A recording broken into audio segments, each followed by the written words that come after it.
So meron tayong nabili dito yung module ng remote control. Ito ay galing sa Shopee.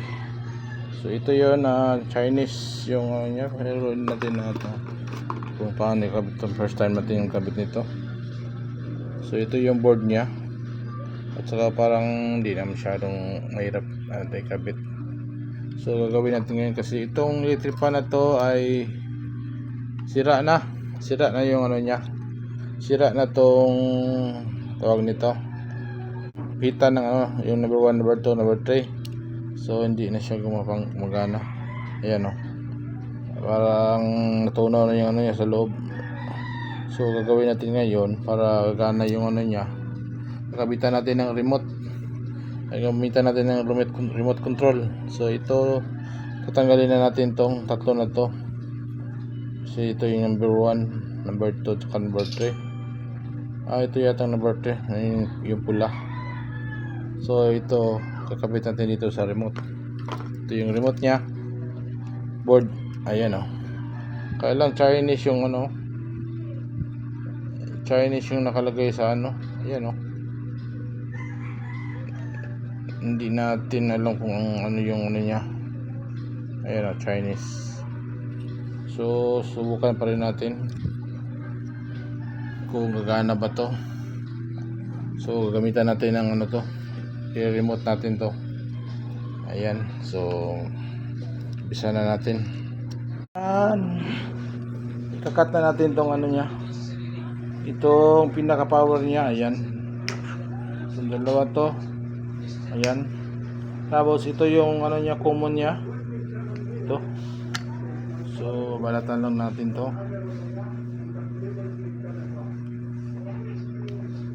Ayan,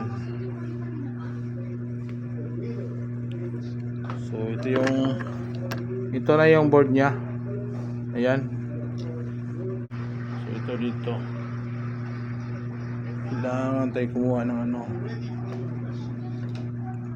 ito.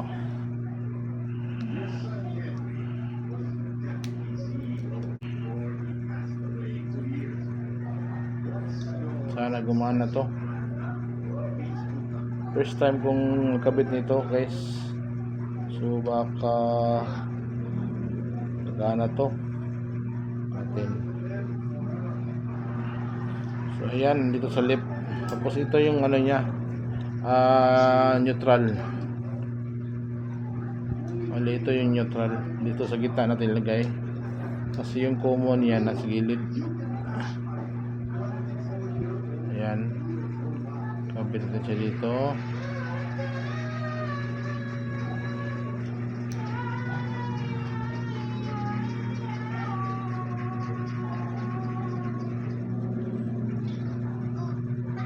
Ayan, nakabit na natin.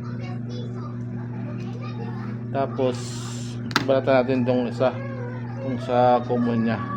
Kasama sa common to itong puti na to.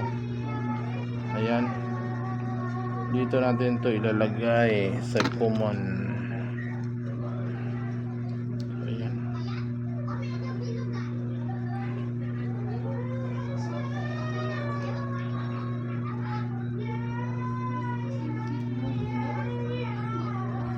yan nakabit na. Tapos ito putulin natin tong mga ito nakakabit dito. Yan, putulin natin yan, white at saka yellow. Tapos balatan din natin to. Yan, kailangan guys kasunod din siya yung kasunod din yung nya, kung saan yung number 1. So yung number 1 nya ito yung number 1 nya ito. So dito natin siya ilalagay.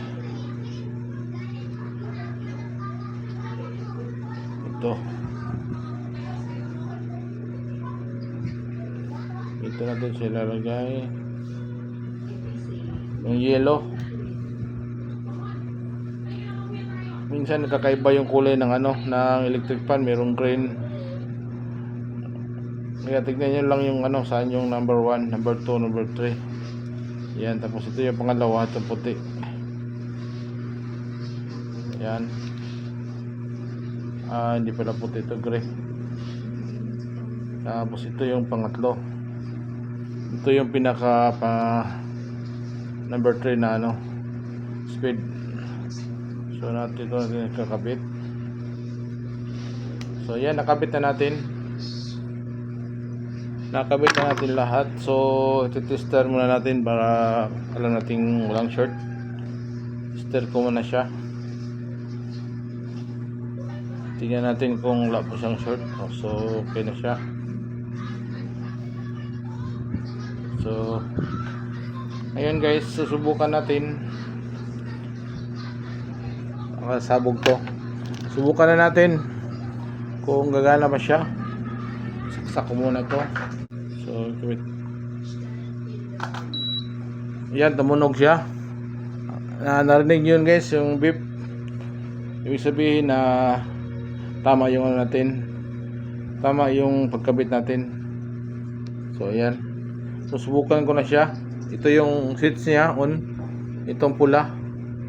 So yung speed niya, ito yata. Ito. Subukan natin. Ito yung speed niya. Itong pangalawa. Chinese kasi yung language niya. Subukan natin na kung gana ba siya. Yun. Gumana na siya guys. So ayan. So presyo lang. Yan. Ito na yung number 1. At saka ito lang. Pindutin nyo lang yung speed nya. Number 1. Tapos off. Ayan o. Ayan. Kita nyo. Ayan o. Naka-off na yan. Tapos pindutin natin. Ito lang. Yan 1. Tapos to. Tapos 3. So okay na siya guys. Okay na. Ayan o. Success yung pagkabit natin ng ano. Ito yung pinaka sensor nya. Ayan o. Ayan. So kayo nang bahala kung saan nyo ilagay itong sensor nya. Basta takpan nyo yan na ano yan. Nadidetect naman yan. So okay guys, maraming salamat.